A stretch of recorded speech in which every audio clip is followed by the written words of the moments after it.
Mesdames et messieurs, chers téléspectateurs, bonjour. Comme nous l'avons l'habitude de le faire tous les samedis dans votre émission de leadership, aujourd'hui nous avons encore un invité. Dans le cadre, comme je l'ai dit tantôt, d'inspirer la jeunesse. Mais aussi de leur trouver des références chacun dans son domaine de compétences ou bien de choix. mbokk yi xarit yi ñu am mbégte kontaante jàkkaarloo ak ci yéen comme ni ñu koy defee samedi bu ne tey nag ñu am mbégte kontaante dalal koo xamante ne doomi réew mi la waaye nag jàngee fi nga xamante ne fa la war a jàngee ami li jaasam nekk directeur yaakaar naa bu ñu xuusee ci moom yëf yi day teel dama leen di bàyyi rek bu ko defee ñu dalal ko fi nga xamante ne mooy émission le leadership mu àddu bu baax a baax monsieur Ousseynou Gueye ñoo ngi lay siyaar bu baax a baax c'est un plaisir de vous recevoir sur notre plateau le leadership. waaw El Hadj maa ngi lay nuyu maa ngi nuyu mbokki auditeurs yeeg internautes yeeg téléspectateurs yëpp yu Samy TV di leen remercier aussi si choix bi bien que choix bi sax xaw na ma jaaxal xaw ma foo leen jëlee samay contact ba choisir ma loolu xam naa di nga ma ko leeral si émission bi voilà. Merci beaucoup comme ni ngeen ko waxee gannaaw bañ ko dalalee bu baax a baax mu présenté wu il s'est présenté c'est un homme en tout cas qui s'appelle monsieur Ousseynou Gueye. Donc monsieur Ousseynou Gueye, vous aurez en tout cas à retrouver son parcours académique mais aussi professionnel, sans oublier aussi là où il a fait ses jours. Monsieur Gueye, aujourd'hui si on voulait savoir qui est monsieur Gueye, où est-ce qu'il est né? À Bambilor. Je suis né ici à Bambilor. Donc vous êtes sénégalais, vous êtes de Bambilor? Oui. Ok, monsieur Gueye, où est-ce que vous avez fait vos études primaires? Ici à Bambilor. Vous avez fait vos études primaires ici à Bambilor. Oui. Monsieur Gueye, vous êtes connu sur le plan national, étant le directeur d'une structure, là on en reviendra. Mais tout simplement aujourd'hui, peut-être il y a des gens qui ne connaissent pas monsieur Gueye et ne savent pas où est-ce qu'il habite, où est-ce qu'il est né, où est-ce qu'il a grandi, où est-ce qu'il a fait ses études. D'autres même ont tendance à dire que monsieur Gueye, vu ses diplômes, vu son parcours, il a fait ses études dans d'autres pays européens ou bien américains, dans des universités européennes ou américaines. Aujourd'hui, est-ce que vous pouvez nous répondre à savoir où est-ce que M. Gueye a réellement fait ses études primaires? Bon, moi j'ai débuté ici, à l'école élémentaire de Bambilor. C'est là où j'ai eu l'entrée en 6e. La voix s'il vous plaît. Pour aller à Rufisque. Après à Rufisque, c'est Momar Senwali. Vous avez fait vos études élémentaires ici à Bambilor? Ici à Bambilor. C'était à quelle année? C'est en 86 que j'ai eu l'entrée en 6e. L'entrée en 6e. Ouais. À l'époque, vous savez, d'après l'histoire, nous savons tous qu'en 86, pratiquement l'école occidentale n'était pas trop convoitée par les Sénégalais. Parce qu'auparavant, l'activité principale de nos parents était l'agriculture. Ouais. Comment vous avez fait pour réussir à l'entrée en 6e? Bon, en faisant mes études, hein, normalement, comme tout un Sénégalais et tout jeune. Choix parental, c'est un choix parental ou un choix oui, vous savez, ici au Sénégal, nous sommes tous des musulmans. Moi, j'ai fait l'école arabe et j'ai fait aussi l'école française. En même temps, les deux à la fois. Au niveau de notre famille, c'était ça l'idéal. Donc, avant même l'âge d'aller à l'école, il faut d'abord apprendre le Coran. Après l'école primaire, il faut, par exemple, de 8h à 13h, à cette période, il n'y avait pas de, comment dirais-je, les cours continus. Donc, il fallait au moins descendre à midi et reprendre à 15h et descendre à 17h. Donc, après 17h, il faut aussi retourner à l'école arabe. D'accord. Là, c'était donc, la rigueur. Ça, c'était la rigueur. Ok. Monsieur Gueye, vous avez eu votre entrée en 6e en quelle année? 86. C'est en 86. Ouais. Après l'entrée en 6e, vous avez fait vos études secondaires dans quel? C'est Momar Senwali de Santhiaba. Voilà. En fait, à l'époque, vous logiez à Santhiaba? Oui, je logeais à Santhiaba parce que j'ai des parents au niveau de Santhiaba Ndiobène, donc que je remercie aussi au passage. Hein. Donc j'étais là-bas, donc c'est des cousins à ma grand-mère, donc voilà, donc c'est là-bas que je logeais, donc pour aller de Ndiobène à Momar Senwali, donc c'était pas aussi loin que ça, hein. Donc c'est là-bas que j'ai eu mon BFM. C'est là-bas où vous avez eu... En 91. C'est en 91. Voilà. En fait, j'aimerais savoir, vous savez, aujourd'hui nous constatons que surtout dans ce monde du XXIe siècle, l'école occidentale, surtout sénégalaise, souffre d'énormes problèmes. donc dû par exemple à des situations familiales, voilà, à l'entourage. Donc, comment vous avez fait pour réussir au BFM, autant pour moi? C'était un soutien familial ou bien c'est l'environnement qui était propice? Expliquez-nous ce passage. Non, vous savez, en matière d'éducation, moi je pense que tout dépend de l'individu. Ce ne sont pas les moyens seulement qui manquent, mais tout dépend du passion. Parfois, il faut avoir de la passion et au moins avoir un objectif pour pouvoir réussir quelque chose. Mais si par exemple vous avez des parents ou bien vous avez des oncles ou des grands frères, ils ne vous guident pas ou bien ils ne vous font pas, ils ne disent rien par exemple par rapport à vos études, là vous pouvez essuyer. Mais par exemple, si vous avez des références au niveau du village, vous avez des références au niveau de la famille, vous êtes obligé de réussir. Quels que soient les moyens, même si vous n'avez pas les moyens, non, il suffit de... Bon, l'école publique, c'est gratuite. Donc, quelles que soient les difficultés, il faut surmonter cela. Donc moi, c'est avec ça, par exemple, que voilà, que même les études au niveau de l'école élémentaire, bon, donc je l'ai fait. Et au niveau aussi de l'école secondaire aussi, la même chose.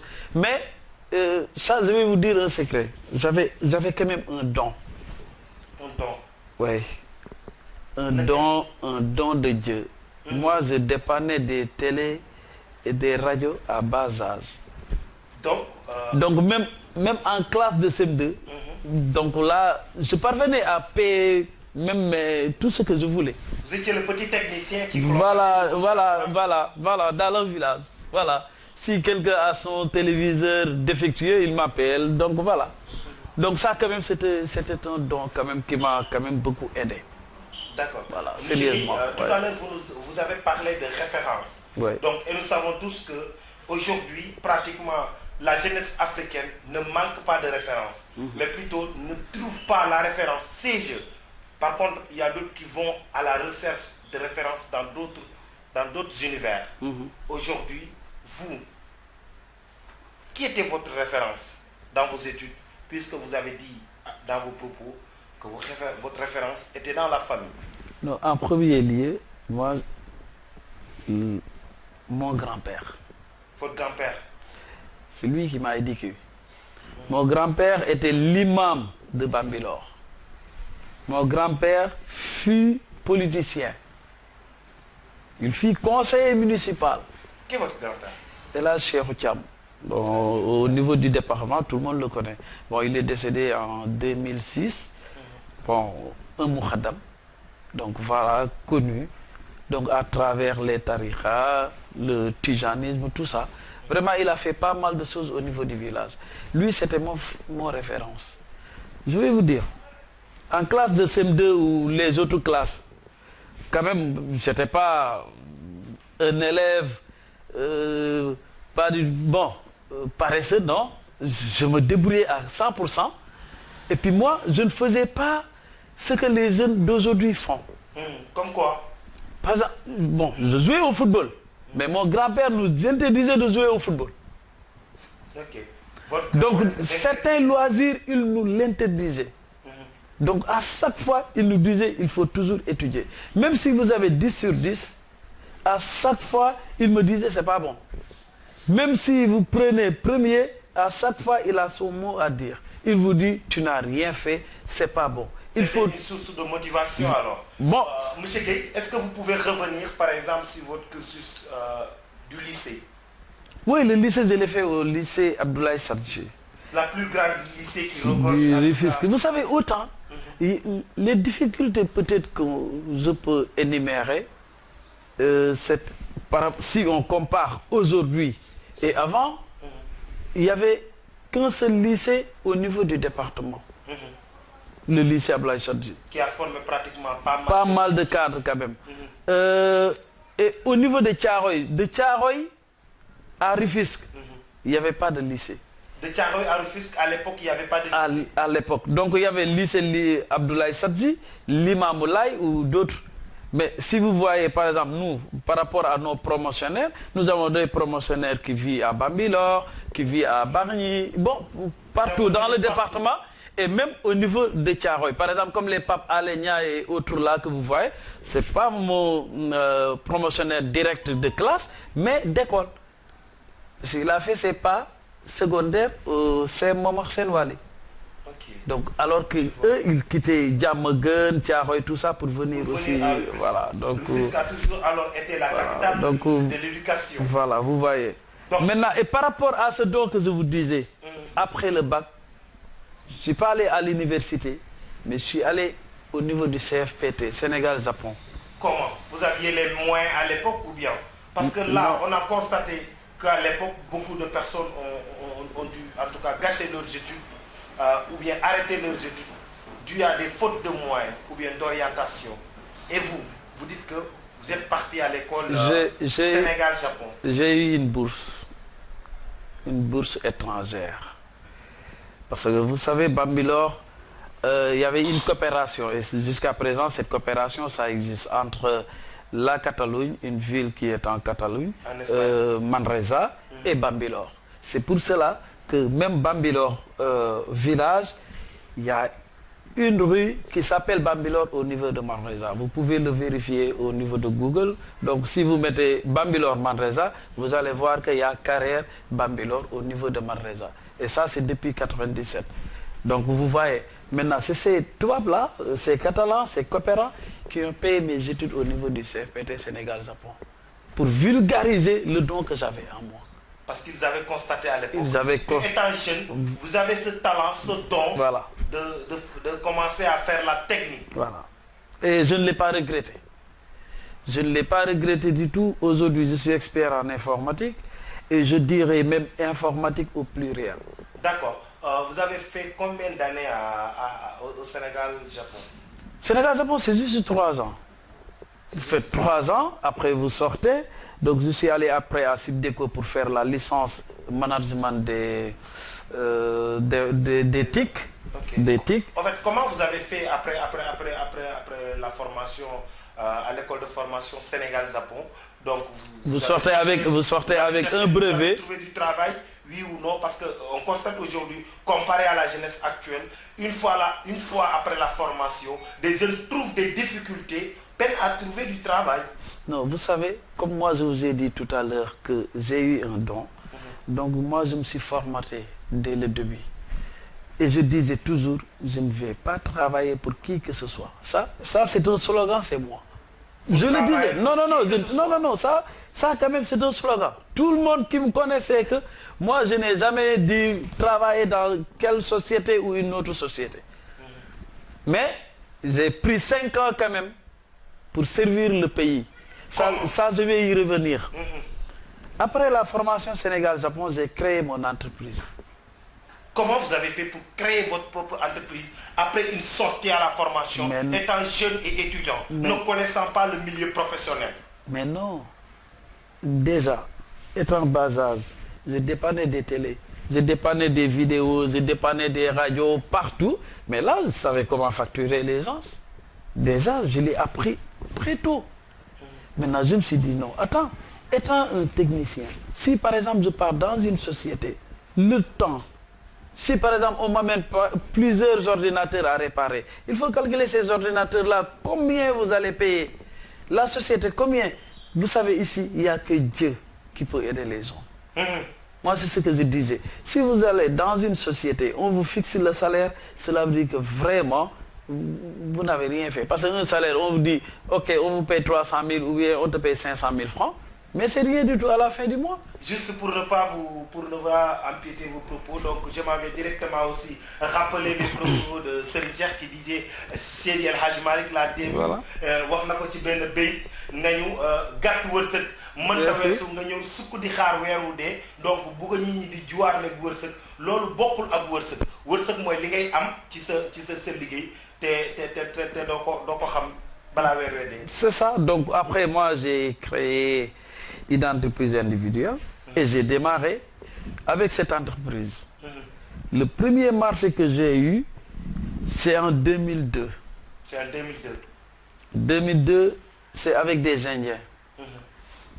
Par le biais d'un ami, les Indiens ils recherchaient un technicien pour monter des ponts bascules. et l'informatiser en même temps. Ils ne l'ont pas trouvé. Et un de mes amis promotionnaires, comme lui, il savait que moi j'avais déjà un don en électronique et aussi en informatique, il m'a mis en rapport avec ces gens-là. Il m'a dit, il y a quelqu'un, c'est un Indien, il recherche quelqu'un, un technicien. Il est parti en Côte d'Ivoire, il n'a pas trouvé, mais il est revenu au Sénégal, il dit que peut-être il va le trouver. Je lui ai mis en rapport avec lui. Le gars, il m'appelle au téléphone, il m'explique qu'est-ce qu'il veut, je lui dis c'est faisable. Il me dit, mais toi là, d'où tu viens? Pour dire que c'est faisable à la Moi, j'ai recherché pas mal de trucs, personne ne me dit que c'est faisable, et toi, tu me dis que c'est faisable. J'ai dit, mais c'est faisable. Dès que vous avez un protocole de communication entre l'ordinateur et votre appareil, c'est tout à fait faisable. Le reste maintenant, il faudra le voir. Et ce n'était pas pour le monter au Sénégal, mais pour le monter au niveau de la Guinée-Bissau. Bon, après, je les ai rencontrés. Nous avons parlé ensemble, discuté du prix et tout. Et je suis parti en Guinée-Bissau. Et vous êtes automatiquement parti en Guinée-Bissau? Oui. Étant jeune, juste pour 8 jours. Et ils m'ont dit, moi je les ai dit, c'est pour 3 jours. Ils m'ont dit, non, 3 jours c'est peu. Ce que nous allons faire, on vous donne 8 jours. Vous allez le faire. Si vous ne le faites pas, mais il faut nous rembourser notre argent. Parce qu'eux, ils n'avaient même pas confiance en moi. Parce que vous avez payé des millions à l'époque. Parce qu'ils m'avaient payé des millions et puis étant jeune, ils disaient non, c'est pas possible. Ces jeunes-là, non. Pour eux, c'était pas possible. Et je vous jure, c'est au bout de 2 jours, même pas. Moi, je suis arrivé à Bissau à 17h par le biais de Air Sénégal. À l'époque, c'était Air Sénégal. Donc, 17h, je suis parti dans le site et j'ai vu. J'ai pris l'appareil, je l'ai amené. À 0h, l'appareil est connecté à l'ordinateur. Et j'ai connecté le pont. Ça, c'est le savoir-faire. Et le gars, il me dit, mais toi là, d'où tu viens? Mais à chaque fois, moi, c'est la foi. Moi, je crois en Dieu. Avant de faire quoi que ce soit, je prie le bon Dieu. Je lui demande, le bon Dieu, guide-moi. Vous savez, on ne fait que découvrir. Imagine un enfant. Les enfants là, vous dites, hé, Sadom, viens, Kai. Mais il vient. Qui lui a appris Kai? Dieu nous a déjà confectionné. Il a pris le cerveau, il a tout mis dedans. C'est comme un ordinateur, hein? Donc, ou bien les téléphones là, tout est préinstallé. Tout est préinstallé. On vous donne un ordinateur ou bien un téléphone portable. Si tout est installé, vous faites que ouvrir le téléphone, vous mettez ton nom et automatiquement le téléphone. C'est comme ça que l'individu est. Maintenant, tout, il suffit juste de découvrir. C'est à toi la personne, d'aller à la découverte de ton cerveau, de ce que Dieu nous a réservé. Merci beaucoup. Voilà. N'oubliez pas que vous êtes en direct, en tout cas, mesdames et messieurs, chers téléspectateurs de Samy TV, sur votre émission Le Leadership. Aujourd'hui, nous avons comme invité M. Ousseynou Gueye. Jusque-là, vous avez suivi son parcours académique et professionnel. M. Gueye, oui. Après la mission en Guinée-Bissau, lorsque vous êtes revenu au Sénégal, comment vous avez fait? Vous avez continué à faire l'entrepreneuriat, c'est-à-dire le self-made man, ou bien à continuer à espérer à intégrer le monde professionnel? Non. À continuer l'entrepreneuriat. C'est même dans cette optique que j'ai installé au niveau de l'université, faculté des droits, crédit là, tout ça, FASEF. Donc l'installation réseau informatique, tout. Donc c'est vous qui avez installé le réseau informatique avec un vieux Ndeysan, un vieux Fall, parce que c'est le vieux qui m'avait contacté, il a gagné le marché, il n'était pas informaticien. Bon, il m'a donné le marché et moi je l'ai installé. Bizarrement, moi étant étudiant, je pensais que aujourd'hui l'université, le réseau informatique de l'université Cheikh Anta Diop était installé par des Occidentaux ou des Chinois, parce que je suis de la faculté des sciences juridiques et politiques. Et à l'époque, c'est ce qu'on nous disait. Donc, en nous faisant croire que l'ingéniosité, chinois, donc, était au-dessous de l'ingéniosité africaine. Cette faculté que vous dites là, à cette époque, il y avait le doyen Issakha. C'était même, il faisait partie même des membres du Conseil constitutionnel. Et même il y a aussi l'autre là, Diouf, aussi, il est même actuellement membre. Il était le directeur de crédit là à l'époque aussi. Donc voilà, donc j'ai fait l'extension de ce réseau, je les ai installés au niveau de la faculté. Donc, voilà. Vu votre parcours et l'expérience que vous avez acquis, donc M. Gueye, aujourd'hui, si on vous demandait qu'est-ce qu'un leader? Oh, vous savez, un mot leader, c'est trop fort. C'est trop fort, un mot leader. Qu'est-ce que cela veut dire, un leader? Mais tout le monde est leader. Est-ce que tout le monde est leader, M. Mais si, bien sûr. Comment tout le monde bien peut sûr, être leader? moi c'est ce que je crois. Tout le monde est leader. Vous savez, quand on parle de leadership, c'est juste des initiatives. C'est quoi? Manager des hommes. Ça, c'est pas un leader. Il faut faire quelque chose au moins pour que la jeunesse puisse s'inspirer de ce que vous faites. Moi, bon, je suis de Bambilor. Peut-être que c'est en direct. Les gens de Bambilor ne me démentiront pas. Mais il y a pas mal de jeunes que moi j'ai aidés, personnellement. Sans bruit ni trompette. Donc, si vous nous dites que être leader, tout le monde peut être leader. Hormis, il y a le leader et ceux qui suivent le leader. Donc, forcément, il y a une différence entre le leader et ceux qui ne sont pas leaders. Et qu'est-ce qui fait la différence du leader et les autres? Vous savez, même ceux qui suivent un leader est un leader parmi tant d'autres. Expliquez-vous alors. Vous savez, vous êtes présentateur de cette émission. Dans Samy TV, il y a d'autres présentateurs, non? Mais ça dépend de l'émission. Peut-être votre émission, je ne sais pas, je ne connaissais pas Samy TV avant que vous m'appeliez. Je ne le connaissais pas. Mais aujourd'hui, Samy TV, peut-être que cette émission, peut-être est votre émission phare. Je ne sais pas. Effectivement. Peut-être. Peut-être qu'il y a d'autres émissions, peut-être. Émission phare. Donc voilà. Donc, et pourquoi vous êtes le présentateur de cette émission? Parce que vous l'avez conçu. C'est ça un leader. Mais il y a d'autres aussi personnes. Par exemple, vous pouvez, même c'est les talibés. Parfois, il y a des leaders dans ces talibés. Donc pour moi, un leader, n'importe qui peut être un leader. C'est pour cela, moi, je minimise ces genres de mots. Je les minimise. L'essentiel, il faut croire en toi et avoir des objectifs là où vous êtes. Donc aujourd'hui, si vous avez, aujourd'hui par exemple, avant qu'on entre dans le champ politique, certainement, on abordera ce champ. Donc aujourd'hui, on a constaté à travers, en tout cas, on a été informé à travers les médias et le sondage que le Sénégal est le deuxième pays où le chômage est le plus élevé, où le taux de chômage. Comment expliquez-vous cela? Bon, c'est quoi le chômage? Je vous reviens. Au Sénégal, vous voyez, parfois, à chaque fois, regardez les journaux, ou bien il y a des pages Job, Labs, etc. À chaque fois, il y a des offres d'emploi. À chaque fois, il y a des offres d'emploi. Donc, pour moi, il faudra reparler ou bien rediscuter de l'éducation au niveau national. Il faudra essayer d'encourager aussi les jeunes à choisir, par exemple, des métiers d'avenir. Il faut aussi parler avec les jeunes que cela ne veut pas dire que quand même j'ai un diplôme master X ou master Y, j'attends pour qu'on puisse m'embaucher. Non, il faut au moins faire de l'entrepreneuriat. Entrepreneuriat. Moi, c'est ce que je crois. Mais pour faire de l'entrepreneuriat, cela ne nécessite-t-il pas des moyens? Est-ce que l'État, par exemple, la cause du chômage n'est pas due à l'État? Écoute, moi, avant même d'avoir une voiture, je vous ai dit, j'ai créé une entreprise. Tout dépend du niveau juridique, le statut juridique de l'entreprise. Moi, au début, j'ai pris une entreprise individuelle. J'ai donné que 30 000 francs à l'époque pour avoir au moins une entreprise à mon nom. Mais ça, c'est le statut juridique seulement qui change après par rapport au SARL, SA. Ça, je vais en revenir. C'est avec ça que j'ai débuté en rentrant dans les Ndiagadjaï. Avoir un cachet, avoir tout ça, un ordinateur.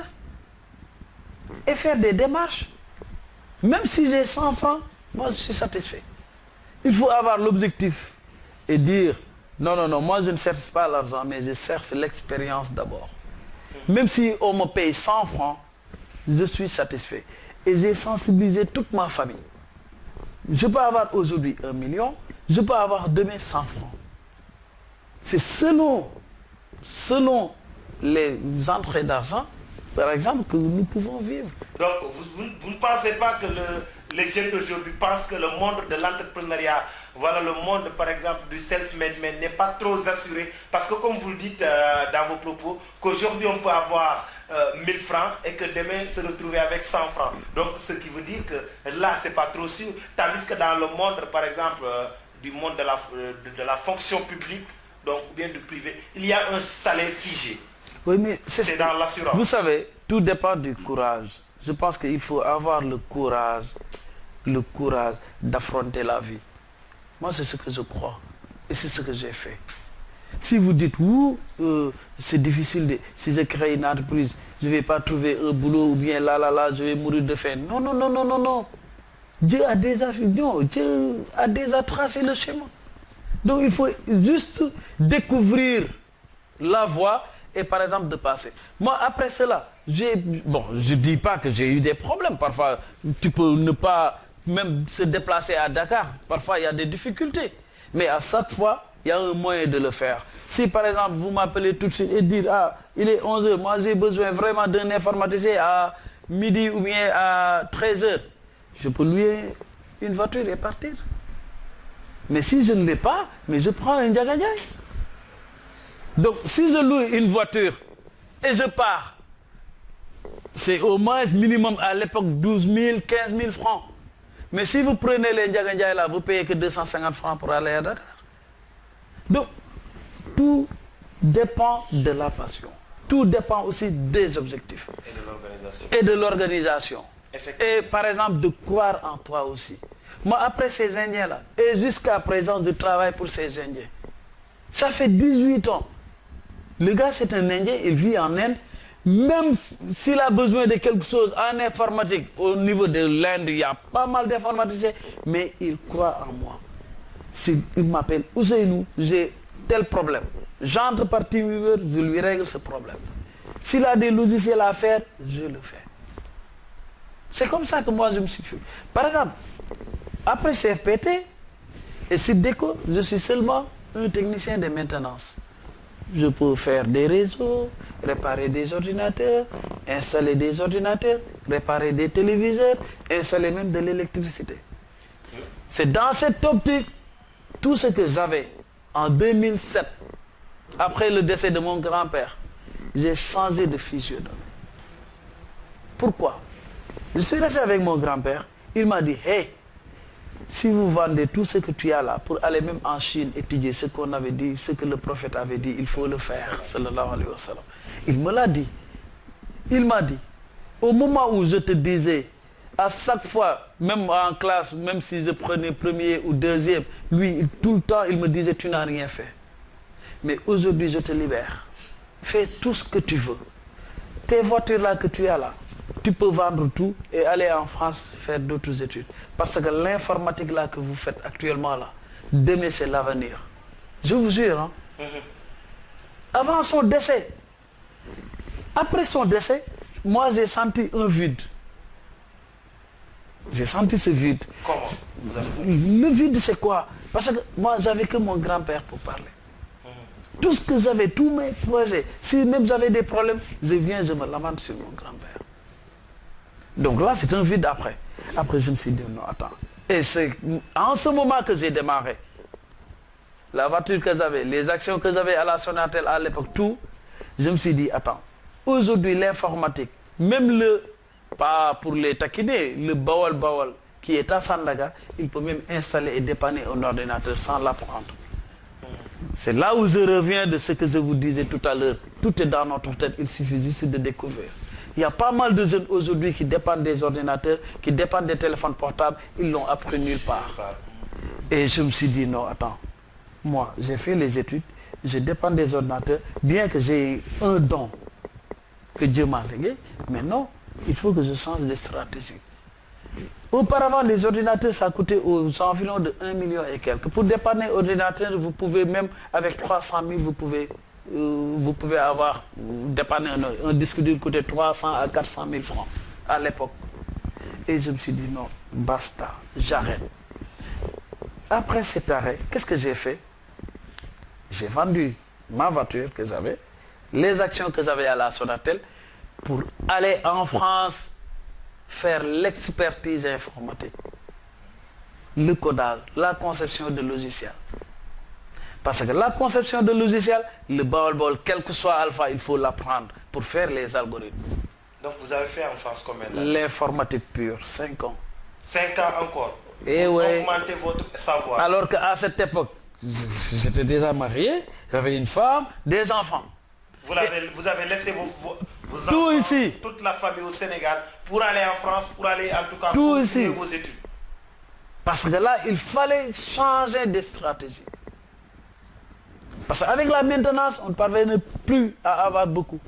Donc il fallait obligatoirement changer de stratégie pour faire le codage, faire la conception, faire l'informatique pure. Donc vous revenez sur les propos des philosophes scientifiques qui disaient que la science c'est quelque chose voilà, qui se modernise dans le temps et dans l'espace. C'est comme ça. Époques, la science dépasse le temps. C'est pour cela que, étant informaticien, chaque jour on apprend. Chaque jour que Dieu fait. C'est pour cette raison, après, je suis allé en France, j'ai fait l'expertise informatique et je suis revenu au Sénégal. Avant de revenir au Sénégal, j'ai fait presque 6 mois, 1 année en Espagne, dans une entreprise de traitement d'eau usée. Donc cette entreprise de traitement d'eau usée, même, bon, il y a même des Sénégalais, bon, voilà, des Espagnols.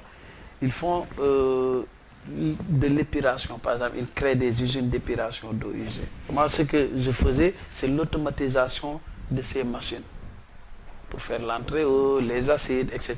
Donc ça, c'est tellement technique, je ne vais pas rentrer dans les détails. Mais c'est dans cette optique, après que je suis retourné au Sénégal. Avant qu'on ne parle de votre retour au Sénégal, nous rappelons à nos très chers téléspectateurs que vous êtes en direct sur Samy TV et l'ensemble des plateformes en tout cas qui coopèrent avec nous dans le cadre de la vulgarisation du leadership africain et voilà, sénégalais dans sa particularité. Aujourd'hui, nous vous rappelons que nous sommes à Bambilor. Aujourd'hui, nous recevons sur notre plateau M. Ousseynou Gueye, donc informaticien, directeur d'une entreprise. Jusque-là, vous ne faites que suivre son parcours académique et professionnel. Et la deuxième partie, Inch'Allah, sera réservée aussi, voilà, comment dirais-je, à la politique, sans oublier aussi ses activités communautaires. Certainement, il en a fait, parce que comme je le dis souvent, tout citoyen a une responsabilité pour sa société. Monsieur Gueye, donc votre retour au Sénégal avant qu'on ne... Bon, vous savez, mon retour, bon, je suis retourné au Sénégal. Avant de retourner, j'ai vu un marché. Il y a une mutuelle d'épargne et de crédit qui avait lancé un marché. Et ce marché, c'était l'acquisition de motopompes, des ordinateurs, conception de sites web, tout ça. Et moi, automatiquement, j'ai postulé et j'ai gagné ce marché. Je me suis dit, ah tiens, les gars, bon, quand même, quel que soit Alpha aussi, j'avais envisagé de retourner. Déjà, l'entreprise continuait à travailler dans quelques domaines.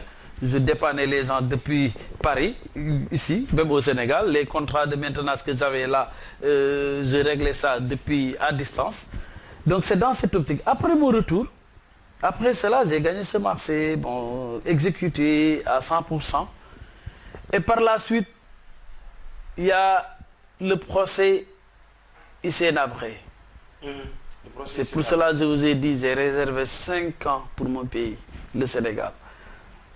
Là, j'ai travaillé pour les chambres africaines extraordinaires. J'ai travaillé pour mon pays. Et c'est la première fois que j'ai accepté de travailler.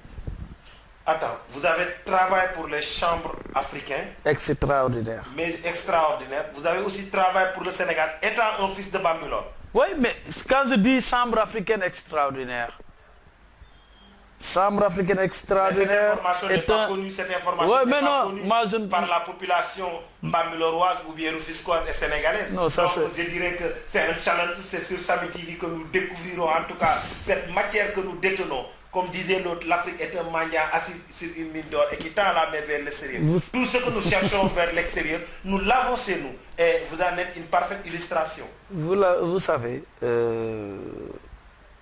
il y a un ami. C'est un Rufisquois. Omar Mbaye, je le rends hommage. Lui il travaille au niveau du tribunal, du ministère de la Justice. On était dans une même classe au niveau du CFPT. Il me connaît très bien et il connaît mes qualités, il connaît vraiment, parce que comme j'avais un don, tout le monde, dans cette classe, tout le monde savait que vraiment, moi, j'avais un don en matière électronique. Et il m'a dit, il y a quelqu'un qui va t'appeler. Comme tu es venu de la France, je vais te mettre en rapport avec quelqu'un. Il y a un projet et c'est confidentiel. Moi-même, moi, étant au Mambay, je ne connais rien de ce projet. De toute façon, il va t'appeler. S'il t'appelle, s'il te plaît, tu es très têtu, mais tout ce qu'il te dit, tu répondras par oui. Je dis, ah, réponds par oui comme ça. Bon, un bonjour. Monsieur Marcel Mendy, que je salue au passage, m'appelle pour me dire, Monsieur Gueye, j'ai besoin de toi, etc. Je l'ai croisé, il m'a expliqué des procès ici après, qui est en train d'être mis en place. Ah, j'ai dit, ah, qu'est-ce que vous voulez? Il me dit, nous, on cherche un informaticien, un webmaster, quelqu'un qui va concevoir le site des chambres, quelqu'un qui va nous aider, qui va... Bon, voilà, bref, tout. Wow. Et je l'ai dit, ah, comme c'est le Sénégal, je n'ai jamais travaillé pour mon pays, et je me disais tout le temps que je travaillerais juste pour mon entreprise. J'accepte. Quel que soit ce que vous proposez. C'était mes mots. Et il a pris note. Et j'ai démarré le travail automatiquement. Donc là, après, j'ai fait 5 ans là-bas. Donc, je salue les magistrats. Pas mal de magistrats que je connais maintenant. C'est à cause de ce procès que je l'ai connu. Donc, pour vous montrer que aussi, parfois, ce que vous dites, peut-être que certaines personnes ne savent pas que j'ai travaillé au niveau des chambres. Mais les chambres africaines, c'était quoi? Un tribunal africain, créé par l'Union africaine, mais près de la cour d'appel du Sénégal. Mais il fallait l'accepter, ça. Donc moi, je n'ai pas l'habitude de parler de mes projets. Je n'ai pas l'habitude, par exemple, c'est un tribunal, c'est confidentiel, je n'ai pas besoin de venir à Bambilor et aller dire, oui, je suis cela et je suis cela. Je resterai qu'un fils de Bambilor. Même si je devenais quoi, quel que soit Alpha, quelles que soient les responsabilités que j'aurai, à Bambilor, je serai que le fils de Bambilor. Au niveau du département aussi, je serai que le fils du département. Pas autre chose. D'accord. Monsieur Gueye, là, nous allons aborder l'étape 2. mbokk yi nag ñoo ngi ñëw comme si que li ko sama maam di waxee boo leen tolloo ci wàllum politique na ngeen ko waxtaanee ci kàllaamay ko ci bu ko defee ma mën cee jël sama wàll. Monsieur Gueye, tey jii am na laaj boo xamante ne jiboon na certainement suñu mbokk internautes yi ñoom it dinañ participer via suñ plateforme ak seen i questions dinañ ci ñëw buñ ci tolloo waaye nag laaj yi ñu yóbbante dañ koy yeggee suñuy invité Monsieur Gueye, ndax di nga def politique. Si, bien sûr. damay politique bu baax. lan moo la dugal ci politique. Par accident. C'est par accident. À bas âge, avant même may am âge voté, dama daan dem di assister ay réunion politique.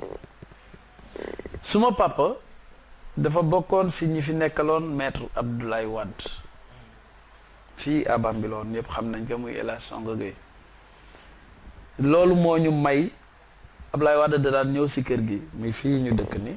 fii ma nekk nii. fii nga nekk nii mais nii jaar na nii dem si biir kër gi donc kër gu mag mi ngi si biir fii suma kër la daf daan ñëw di seet si suma waajur ñuy gis loolu ñu nambatal ñu si loolu donc ñu nekk ay politiciens par accident di soutenir Maître Wade ba ni mu jëlee réew mi donc bu jëlee réew mi mais forcément dañuy nekk ay politiciens. yow tey jii. moo tax ma ne la par accident. par accident ci Wade nga mës a defee politique. waay ndax mës nga see am ndombal tànk. Non. mësoo see am ndombal tànk. non. est-ce que du li nga amul mbooloo moo tax. non problème bi du mbooloo. mais politique ma yaakaar ne mbooloo. non jamono bi ñuy politique au niveau de Bambilor jamonoy Wade mais mbooloo bi yëpp ñun lañ àndaloon. parce que Wade képp ko ànd ak moom. am non jamono jooju. non am nga ndombal tànk. amoon nañ mbooloo waa Rufisque xam nañ bu baax je salue au passage ay les soirées députés ay même votre maire l'actuel maire Daouda Niang il me connaît très bien gars yooyu yëpp xam nañ leen bu baax et puis xamoon nañ Bambilor lan moo fi suñu poids à l'époque. ndax li may jaaxal mooy. li ngeen di am poids yëpp mosoo leen am ndombal tànk. mais xam nga ndombal tànk bu ñu nee benn la amoon nañ fi député am nañ fi 2 fois député. non yow. non mais pas man parce que xam nga man maa yore woon lépp luy secrétaire général de l'UJTL bu fekkee loolu ngay jàppee ndombal tànk loolu man la woon. au niveau de toute la commune rurale de Sangalkam. noo def ba doon ko. nekk jeune rek xarañ nekk ci politique bi. parce que damay gis jeunes yi day yenn saa dañuy topp ci politique ba mujj gi dañuy mujjee xat yi yow nan nga def ba nekk secrétaire général parce que doon nekk ndaw ba pare nekk secrétaire général yombul. nee naa la léegi dama teel a fréquenter politiciens yi teel a fréquenter ñi fi nekkaloon jamono boobu waa PDS donc ñu xam ñu mais man aussi dafa am nuñ ma yare xam nga luñ ma yare mooy li nga waxaat léegi ci leadership gi nga doon laaj tout à l'heure xam nga nit bu fekkee dañ lay yar gis nga ku la mag aussi jox ko cër mais politique ne veut pas dire rek damay def de la politique ñi la mag yëpp nga rajaxe leen ñun dañ doon jiital ñu nu mag bu dara ñëwee ñu ne ñi nga xamante ni ñoo mag ci parti bi jiituñu fi nañ leen jox cër yi ñun ñu toppa seen ginnaaw dooleel leen c'est comme ça loolu lañ doon def moo tax ndam kese lañ ci daan am donc mën naa ci tudd ndeysaan Xalifa Xuma yàlla na ko yàlla yërëm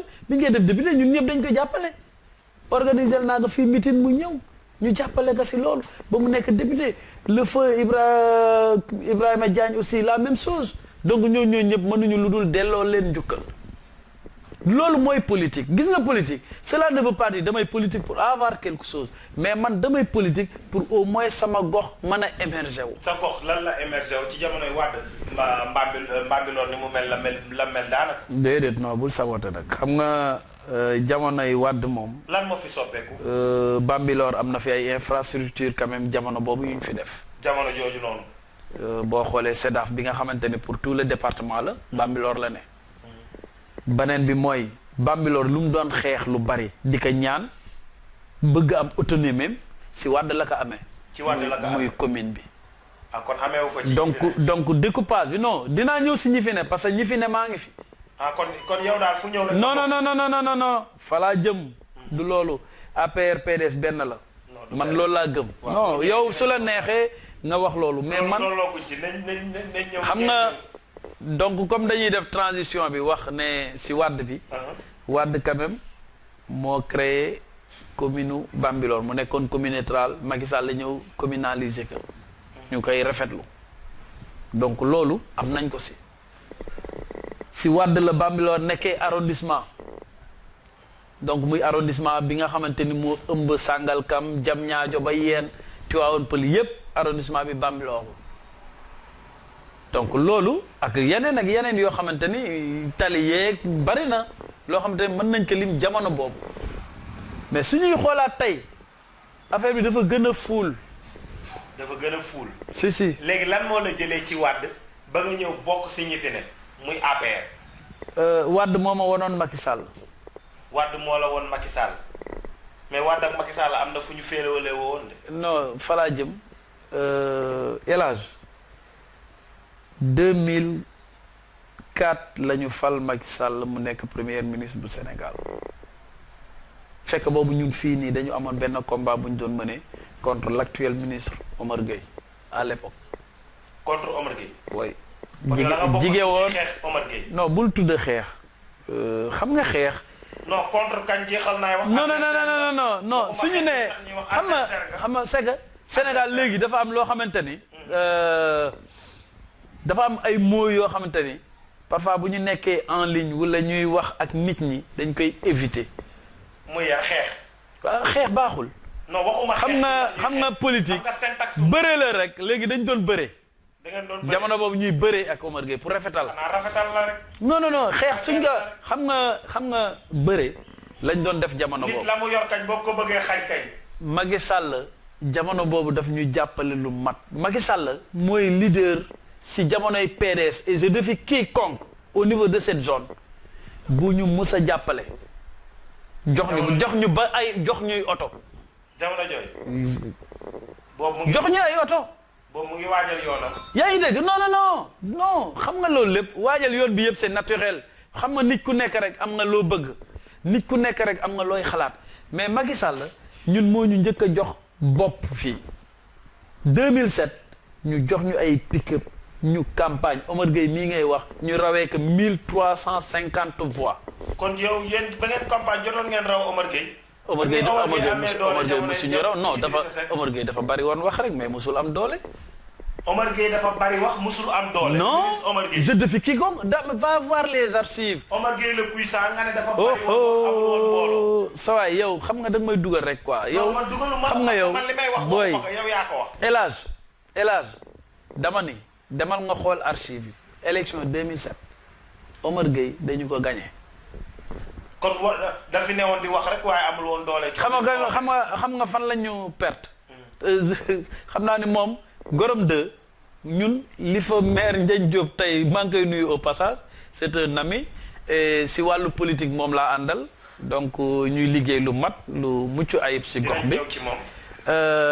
jamono boobu moom daf ñoo gagné dëkkam. moom Ndiagne Diop waaw daf 2007 daf ñu gagné moom jamono boobu moom amoon na fa doole trop. kon yàgg na fa farankulaayu. non yàgg na farankulaayu Gorom 2 moom foofu dëkk moom. xaw na ñoo rey foofu quoi. voilà ça quand même moom dëgg la quoi. loolu moom voilà c'est comme ni que Khalifa Xuma bi ma tudd léegi. jamonoy socialiste. Kër Ndiaye Lo toujours PDS daf ko daan gagné. d'accord. vérifier leen information léegi yéen bu ñu xoolee jamono ji da ngeen ànd ak le président de la république ba tey ji ngeen am li nga xamante ne mooy une commune de plein exercice. oui muy tey ji le maire nga xamante ne moom mooy le maire Ndiaye Diop ñoo koy nuyu au passage. donc moom ngeen àndal fal ko mu nekk maire. yow léegi ndax am nga ndombal tànk maanaam ndax yaa ngi liggéey ak moom ak nan ngay liggéey ak moom. man au niveau de la commune conseil municipal la. conseil municipal. oui. élection locale 2014 ànduma woon ak Ndiagne Diop dama amoon sama liste. mu gagné leen. waaw dafa maa gagné mais man politique gu ma woon. da nga amoon sa liste. moom xam moom da laa gagné waaye yow politique non attends wax jooju war naa leer. je vais nee naa la tout à l'heure chambre africaine dama fa nekkoon non gaa loolu jamono boobu am na doole parce que ñoom ñoo yore woon.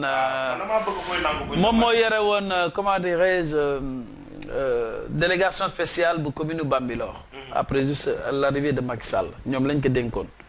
jamono moom maa ngi chambre africaine extraordinaire politique sax waruma woon parce que bu fekkee da ngay liggéey foo xamante ne ñu ne Union africaine moo ko jël rek déjà kii international bi ñëw na fële ay secret confidentiel am na yoo xamante ne mënuloo koon def donc weekend ba weekend laa doon génn si nit ñi si élection yooyu parce que comme élection locale la ensuite beneen bi mooy dama jugee Paris ñibbi si sama repère politique yépp bon pas réer ma mais réer na ma parce que dinaa gis ay xale. boo fekk na gars yi voilà moom terrain bi ratissé fii tu vois da ngay gis benn xale bu amoon peut-être bi nga fi quitté 10 ans ou bien mu amoon 15 ans nga ñëw fekk am na 20 ans am na sikkim doo ko xàmmee ñu ne la kii diw la wala nga laajte léegi diw jusqu'à avant-hier rek dal na ma je demandais une dame ma leen man maire boobu laa gëj a gis sama waa kër ñëpp jàpp seen gémmiñ ñeme mais kooku dee na bu yàgg alors que j'étais pas au courant. donc soo xasee ba absenté rek dafay am yu bari yoo xam te ne daf lay réer loolu moo ma permettre woon ma ne rek naa jéem a bokk ci élection yooyu ànd seeg benn coalition bu yaatoon ñu tuddoon ko ànd soxali suñu gox waa réew mi ñoo ci bokkoon jamono boobu ñun aussi ci suñu coalition lañ bokkoon ñun ñëpp ñu dem ci yàlla def ñu jël 3e. booba Ndiagne ruppi na leen. sur cette liste. 3e sur cette liste. booba Ndiagne ruppi na gaa yëpp. non waaw ruppi na moo ñu raw moo jël premier après liste vision. jël 2e ñun ñu jël 3e liste PDS jël 4e. ok léegi nag. donc après yeneen yi topp si gannaaw bi ñu ñëwee ci wàllu politique bi tey jii da ngay liggéey ak le maire Ndiagne Diop. oui le maire Ndiagne Diop à travers les réseaux sociaux il est trop critiqué parce que ku ne ñàkkul ne fu mu nekk nii ñoo ngi dégg ci fake news yi que ni Bambilor desatul suuf waa village yaa ngi cas chef de village tout récemment. ñi nga xamante ne ñoom ñooy ñoom Pël Gueye ak ay ñoñam jotoon nañ fi def ab conférence de presse waxatuma ak Modou Diop Sall moom it génn na yor ay xeeram gaa yaa ngi wax li nga xamante ne moom la conseil may reeloo quoi nekkee ak li may wax lu leer la dafa am fu mu ko teg parce que sortie yaa ngi fi tout récemment ñun jël nañ ki nga xamante ne mooy Mamadou Sall Diop émission mu wax fa moom it li mu fay wax lu mu wax Mamadou Sall Diop moom xamal nañu ne hectares yi ngeen joxe ba jox ko ki nga xamante ne moom mooy benn directeur télé yooyu yëpp ñu ngi fi ñun. directeur u télé. waaw benn directeur u télé. non loolu promoteur fi fàtte xaju fi. loolu waroon naa ko am ah kenn miimul. non mais fi kenn miimul de. xam nga waxu politicien moom surtout ay adversaire politique dañuy wax rek mais duñu am source. kon Modou day sos. non li doon neex mooy su lay wax mu génn la ay preuve à l'appui ne la nangam bii mi ngi nii. gis nga Sénégal.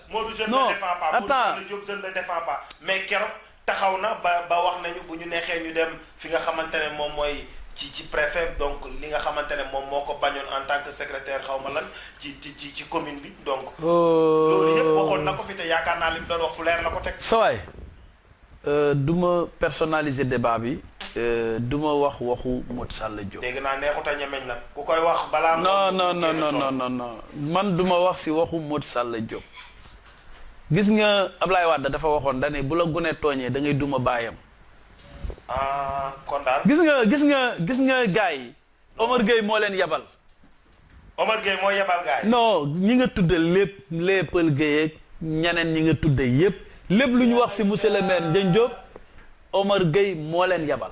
kon problème mu Mbambilor loxo Omar Gueye génn ci. ba ci suuf ñuy wax ak Porsche yu ñuy wax yëpp. oxo sawaay dama ni yow. suuf loolu bëggoon naa zaal jëlal ma ko ba ma wax ko ba Pël Gueye gis ko. loolu moom bëggoon naa Pël Gueye xam nga El Hadj gis nga bu ñuy politique dafa am nu ñu war a politiquer mais pas ñuy yàqante ay der. gis nga ni non sooy wax da ngay wax lu la wóor mais gis nga ki jiite aussi toujours moom moo jiite xoolal Macky Sall lu nekk parfois lañ koy wax yaa ngi tudd léegi réseaux sociaux yi aussi c'est pas normal réseaux sociaux yi da ngay toog sa ginnaaw écran di wax lu ne man fan yi par exemple j'ai demandé à l'union sacrée au niveau avec le maire autour du maire mais union sacrée bu ñu koy wax waxuma pour ne non gars yi bu leen nekk candidat bu leen neexee nañ nekk candidat mais suñu ne bisu làmb bi tel jour la mais kenn ku nekk demal nga def say entraînement. mais ce qui est bizarre maire bi coow li amee woo na chef de village yëpp ak conseil de quartier ba dajale leen ba ñu ne fu mu nekk nii nee na baal na ñëpp. waaw mais loolu nee nañ il ne s'agit pas de pardonner mais aussi il faut pas que mu xam ne il faut que mu xam ne ni que Mbambilor war duñ ko defar ci ay wax ci ay jëf lañ koy defar.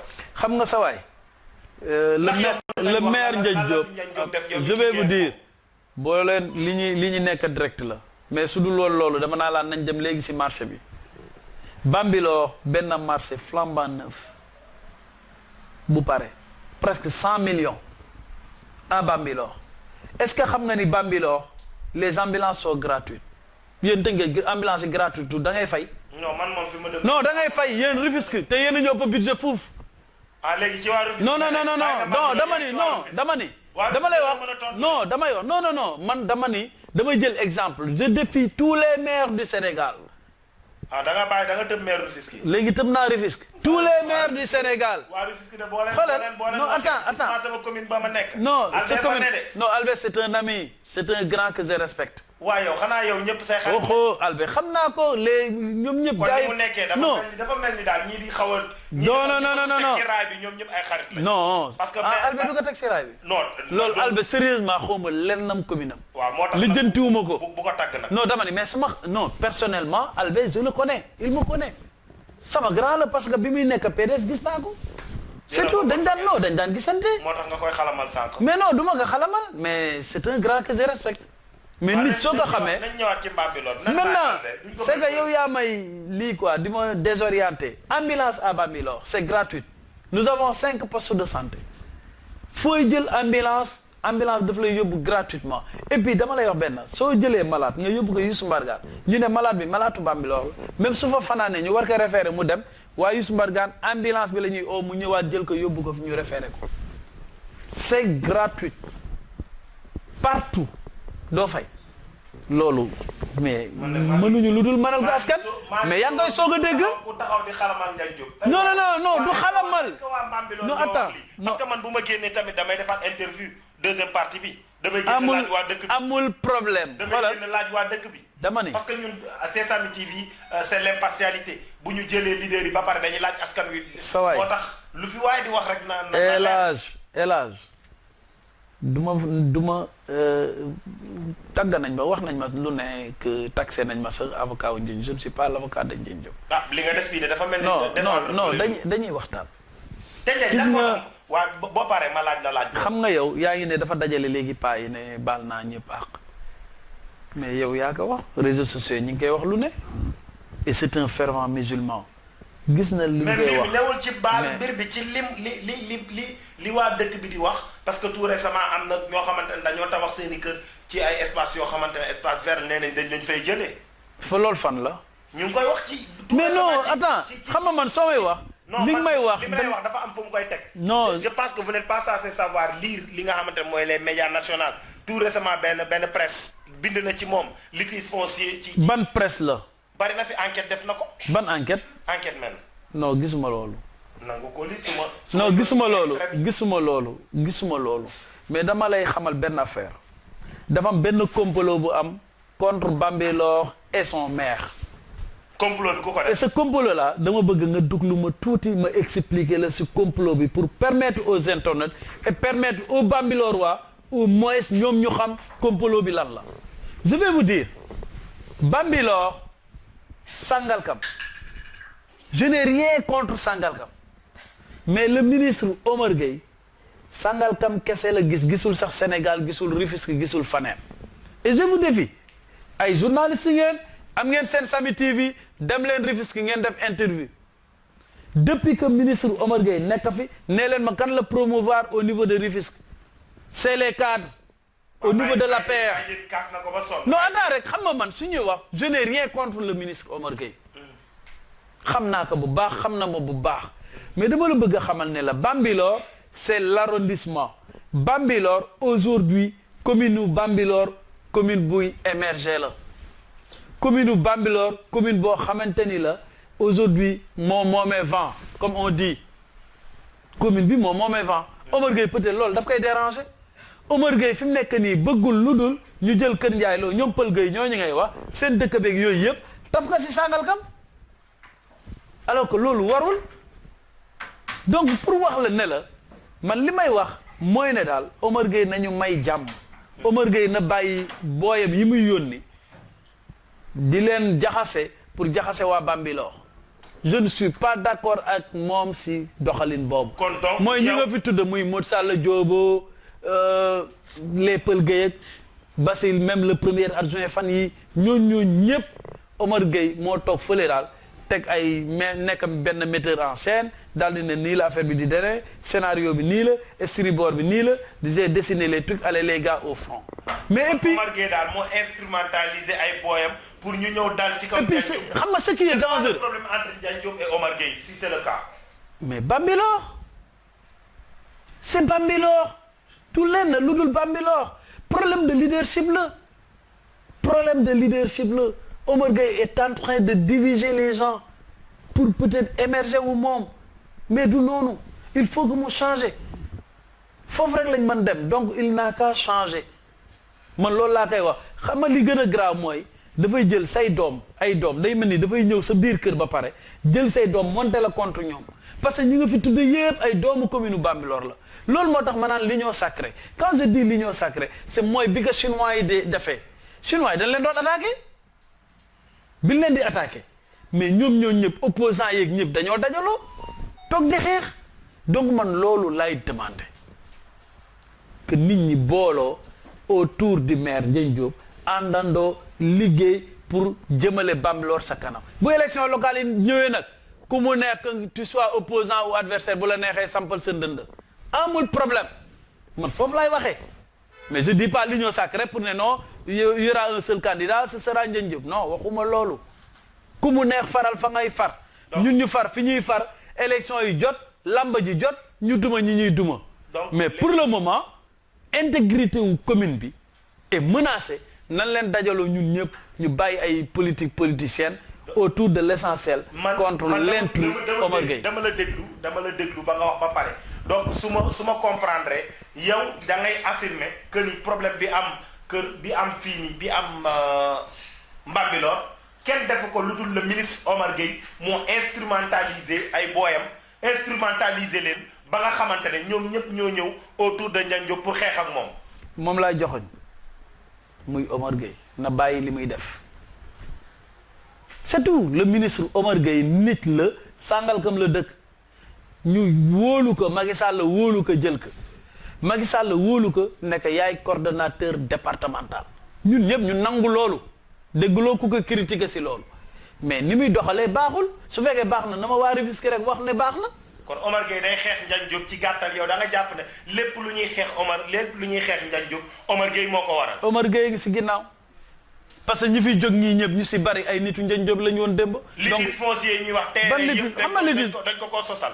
litige foncier Ndiagne Diop toog na boo leen xoolee vidéo yi comme yow da ngay dem si réseaux sociaux yi gis nga li ñuy wax mais waroon ngay xool aussi la Ndiagne Diop di tontu. non c'est comme Ndiagne Diop ñun li ñu wax dafa leer gis nga fii nii tout récemment kaaw Omar Gueye bi comme ni nga ko waxee nee nga booy yooyu ay booy Omar Gueye lañ woo nañ ñun waa Sami TV pour def ak ñun émission l'honorable député Seydou Diouf def na fi émission et tout Ndiagne Diop lañ bëgg mu toog moom mu wax Rufisquois yëpp dégg ko parce que Rufisque ñëpp xam nañ ni Sami lañ gën a suivre parce que mooy média communautaire bi nga xamante ne mooy génn li nga xamante ne moom la askan wi di dund ci métti dañoo bëgg mu toog bu fekkee ne li ñu koy waxal am na wala amul moom Ndiagne Diop mu waxal ko boppam et non nit ñi comme ay généraux di ko waxal ñi ci mel ni yow. non yow yaay jàppee généraux gis nga man duma xalamkatu kenn damay wax li ma gis nga nit ku ne nga ne gars yi jant baa ngi nii wala weer waa ngi nii mu ne la gisuma dara mais ça c'est son problème nit ñi ñoom ñoo mel noonu.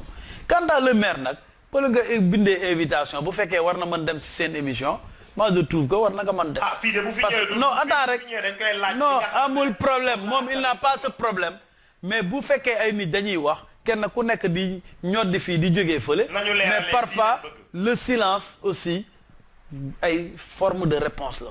parce que xam nañ ni. ñoom ñooñu la ñuy def mënaluñ ko dara si li ñuy wax. mais silence boobu ndax bu nekkee forme de réponse fii nii parce que ñun boobu ba léegi. nit ñi ñu ngi naan par exemple bi Modou Sall defee déclaration ba léegi wax ci li mu ciy wax a ba nee nga ay sos la moom it ca côté am nee na moom dafa am fu leer fu mu ko teg ki nga xamante ne moom mooy ndey mbi ji muy Ndiagne Diop ndax jotewul mu toog leeral askan wi li nga xamante ne moom la ñuy teg ci dara. waaw yow man boo ma taalalee sa caméra bi ma toog fii jël sama téléphone jékki-jékki naan allo Macky Sall na nga def ça va bien.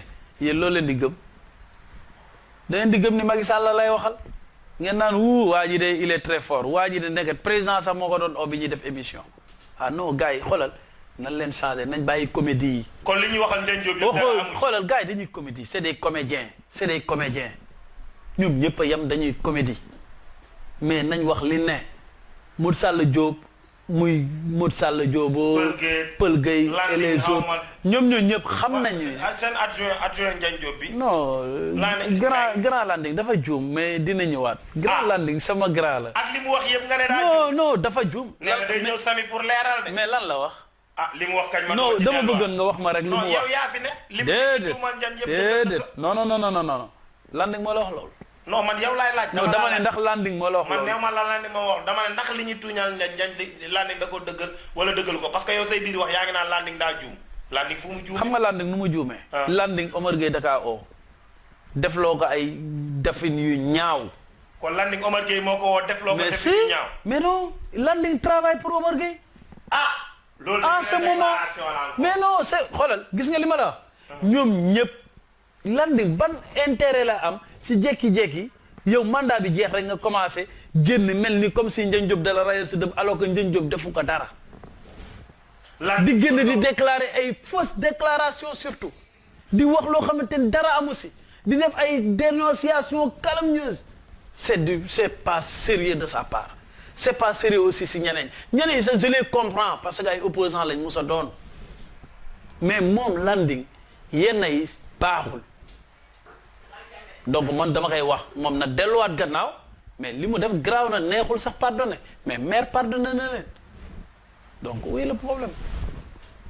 ayca ma laaj sama mbokk internet yi ma xool laaj yi nga xamante ne jëmale nañ ko ci ñun donc damay ñëw ci laaj yi donc bu ko defee rek ñu jàll ci laaj yi nga xamante ne moo fi jot a xew tey moom xam naa ne yëf yi moom gën naa ala daw mi voilà comme ni ñu koy waxee ñu ci bëree bëri kii nee na ndax mën nañ ñoo wax li muy wax ne le maire Ndiagne Diop pourquoi il ne vient pas sur Samy TV pour répondre voilà aux accusations. waaw mais est-ce que yéen invité ngeen Ndiagne Diop. Ndiagne Diop il est invité chef de cabinet am yëg na ko. déedéet moom si boppam oo nga ko personnellement nga wax ko. xanaa di bàyyi yow nga buñ ko après dinañ ko woo sa kanam nga xool. man dinaa ko wax dinaa ko oo léegi. nekk maire waa Samy TV ñu ngi lay invité émission. ñu programmé ko Sénégal yëpp de toute façon je sais que mi ngi préparé benn sortie avec la presse mais vous êtes conviés à cette sortie.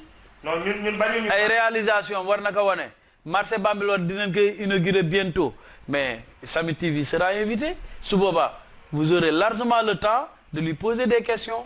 non ñun ba pare ngeen am émission foofu ngeen di profiter. non ñun loolu yëpp yëg nañ ko. information bi que mu ngi préparé pour vulgariser lépp loo xamante ne moom jotoon na koo def. mais li ñu bëgg a xam ñun réellement.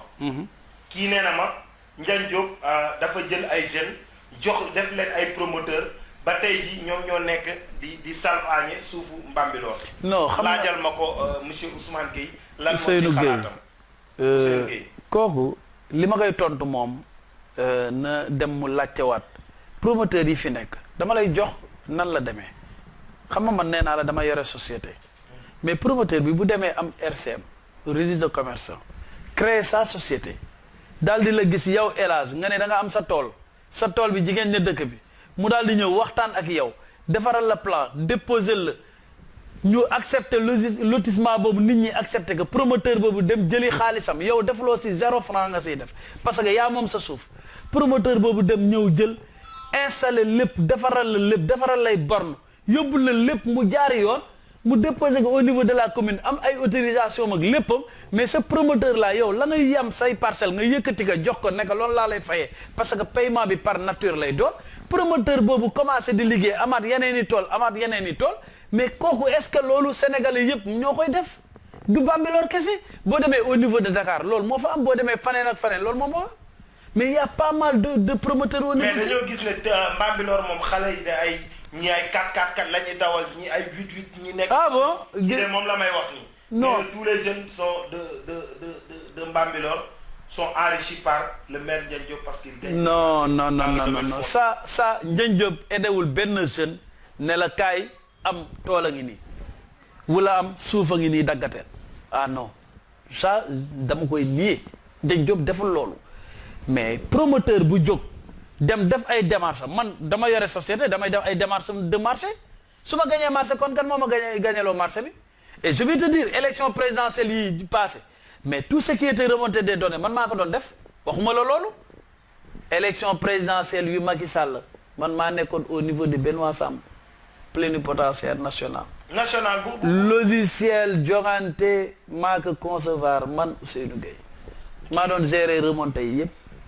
kii na ma est-ce que Macky xam na la. Macky xoolal fële sa waay. waaw dafa mel ni loolu moom man maa koy tontu sama bopp fekk naa fi ay photo yoo xam ne. loolu moom kii nee na ndax yow pare nga pour nekk maire élection yi di ñëw.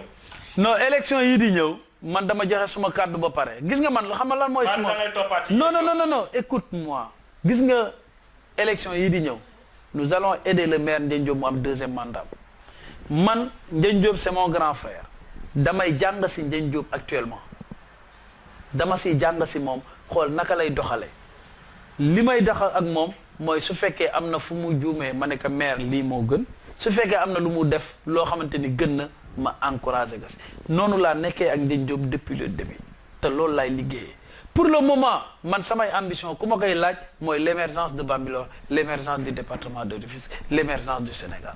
looy tàggatoo. xanaa gërëm la di la sant ne sa émission bi quand même émission bu neex la sauf que da nga xaw a lakkale un peu mais quand même c'est bien lu baax la di sant ñëpp. di gërëm waa Samy TV internet yeeg ñëpp aussi di leen gërëm ne tontu yi aussi lu ñagas lu si ne aussi man maa ngi jéggalu ne nit rek la nul n'est parfait. d'accord dañu toll woon ci tëj émission bi waaye nag comme ni ñu koy waxee ñambaas yàqul sër ku ci weddi xoolal laxasaayu Baye Fall jeex na moo ngi noonu nee na est-ce que monsieur Gueye vous êtes prêt avec l'expérience que vous avez à former les jeunes dans votre cadre professionnel? Ah bien sûr, j'ai formé pas mal de jeunes. Non moom nee na dafa bëgg a ñëw pour. Ah non loolu amul benn problème loolu y a aucun souci. jox ko samay contact mu ñëw. mën naa la yónnee samay éléments yu Samy TV. loolu amul benn problème. c'est une école ou bien. non entreprise laa yor mais yoruma école. ñu bari ñu ngi naan naa ubbi école mais ubbeeguma école. bu ma la envoyé jeune Samy TV di nga leen yow koo indi man na def entretien ak man ma xool nit ki lan la gis nga informatique. wala leneen il faut juste avoir de la passion. jeex na. bu nit ki amee passion si li mu bëgg rek c'est fini lu ko neex mën na ko am. voilà donc daal loolu. lan ngay tàggatoo ak waa Bambilor ak Sénégal. waa Bambilor non gërëm leen rek di leen sant di wax aussi xale yi comme émission bi leadership la tudd xale yi nañ gëm seen bopp xale yi bu ñu xaar jàng naa ba pare di xaar ay appel d'offre ou bien ay offre d'emploi jéemal ñafe si sa entourage xoolal lan nga mën def informaticien nga jéemal ñafe créer quelque chose man loolu lay digal xale yi bu ne et puis nañu jàngi gis nga da ngay gis ñoo xam ne dañuy am licence rek ne naa dem uti xaalis wala naa uti lii mais jàng leen nañu jàng mënuloo nekk informaticien ba pare di def yenn bëgg yi wala ngay am yenn erreur yi da nga war a jàng ba matal di liggéey nag liggéey aussi jiitalal aussi di am nit ñi parce que heure bu ma la xamee bi ma la xamee yokkute naa parce que xam naa la xam naa kii xam naa keneen damay yokk ku ma xam moom texe donc loolu mooy àdduna nit ki nañu ñafe rek di gën a xam nit ñi nañ jiital humanité nañ jiital les relations humaines